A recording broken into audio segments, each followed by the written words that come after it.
चकवा की कहानी। भूतों में आत्मा, पिशाच, राक्षस, बुरी आत्मा जैसे प्रकार होती है, लेकिन उनमें भी एक प्रकार है चकवा, जो बहुत लोगों को नहीं पता है। गांव वाले लोग को इन चकवा के बारे में अच्छी तरह जानते हैं। चकवा का मराठी में मतलब है चकमा देने वाला। आखिर ये चकवा है क्या चीज? दरअसल चकवा एक पिशाच होता है जो रात में बाहर आता है और जंगली इलाकों में पाया जाता है। इनकी खासियत ये है कि ये किसी भी इंसान का रूप ले सकता है, ज्यादातर अपने पहचान के व्यक्ति का रूप लेता है ताकि जाल में फंस जाए, और ये अपने शिकार को 2 बार आवाज देकर बुलाता है। चकवा कभी तीसरी आवाज नहीं दे सकता, ये उनकी खासियत है। और ये अपनी आंख बंद चालू करते रहते हैं।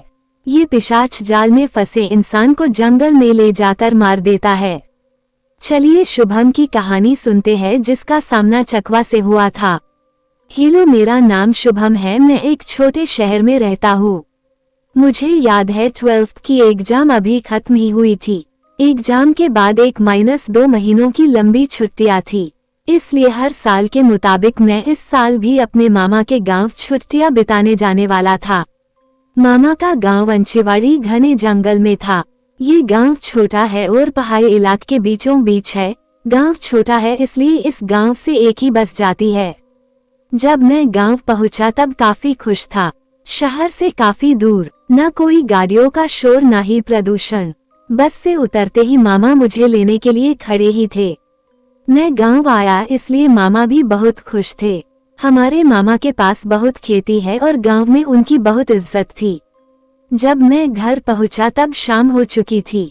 घर पर मैं आने पर सब खुश थे, मामी, दादा, दादी और मामा के लड़के भी। इतना सफर करके मैं बहुत थक गया था, इसलिए खान खा कर सो गया। दूसरे दिन मैं सुबह जल्दी उठ गया। वैसे गांव में सुबह लोग जल्दी उठ जाते हैं। मामा के लड़के राजू और सुरेश मुझसे पहले उठ गए थे। वैसे वो उनका रोज का समय था। सुबह जब मैं, राजू और सुरेश जब चाय ले रहे थे तब राजू बोला कि आज हम दोपहर को जंगली पहाड़ पर जाएंगे घूमने के लिए। ये सुनते ही मैं बहुत खुश हुआ क्योंकि मुझे एडवेंचर बहुत पसंद है।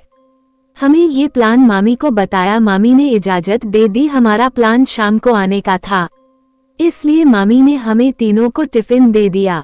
हम करीब 12 बजे के आसपास निकले। गर्मी का मौसम था, धीरे धीरे गर्मी बढ़ रही थी। हमें करीब 30 मिनट चलते हुए जाना था।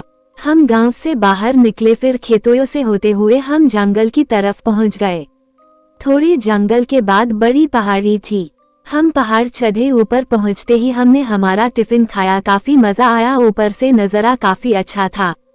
हम करीब 4 बजे तक घूमे और घर तक लौटते हुए हमें शाम हो गई। तब मामा भी खेती से लौट रहे थे। हमने उनको हमारी सारी बातें बताई। मैं आज भी काफी थक गया था और राजू और सुरेश भी, इसलिए हमने खाना खाया और सो गए। लेकिन आगे जो भी होने वाला था वो काफी डरावना था। मुझे याद है उसी दिन करीब रात के 2:30 बजे मुझे सुरेश की आवाज आई और मैं जाग गया। मैं अपने बिस्तर से उठा और सामने वाले रूम में आया। वो कोई नहीं था, इसलिए मैंने खिड़की खोली और बाहर देखने लगा। और तभी फिर से मुझे सुरेश की आवाज आई। वो घनी झाड़ियों के पीछे खड़ा था। मैंने सोच, ये इतने रात को बाहर क्या कर रहा है।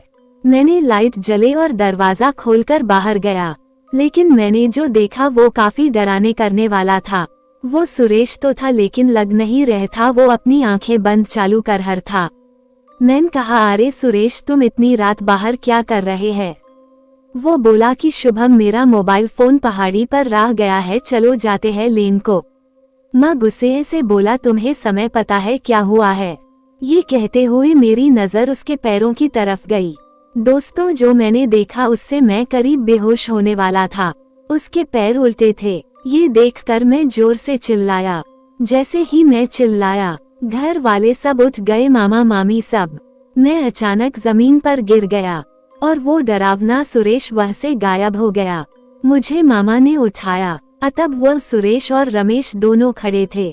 शकल से काफी डरे हुए लग रहे थे। मैं गुस्से से बोला, क्या तुम्हें यही टाइम मिला मजाक करने को? सुरेश बोला, नहीं शुभम, मैं अभी उठा हूँ तुम्हारे आवाज से। ये सुनकर मैं तो कांपने लगा। मामा ने मुझे उठाया और घर में बैठाया और पूछने लगे, क्या हुआ था शुभम? मैं सरी कहानी बताई। सबके चेहरे पर डर साफ नजर आ रहा था। तभी मामा ने मुझे सोने को कहा। मानो मामा को सब पता है, लेकिन डर के मारे नींद नहीं आई।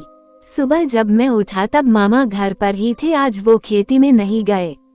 जब मैं चाय ले रहा था तब उन्होंने मुझे बुलाया और बोले, रात में तुम जिसे मिले वो एक पिशाच चकवा था। ये सुनकर मेरे नीचे से जमीन खिसक गई। दोस्तों, चकवा क्या होता है मुझे पता था। मामा बोले कि इस गांव में चकवा है। हमारा घर जंगल के काफी करीब है, इसलिए वो हमारे घर तक पहुंच सका। मामा बोले करीब 2 महीने पहले पड़ोस के लड़के की लाश मिली थी उसके घर के थोड़ी दूर जंगल में। वो काम इसी चकवा का था। शायद उस पिशाच ने तुम्हें जंगल में देख लिया था, इसलिए वो यहाँ घर तक पहुँचा। इस घटना के बाद मुझे उस गांव में अजीब लगने लगा। मैं 2 दिनों में ही घर को लौट गया।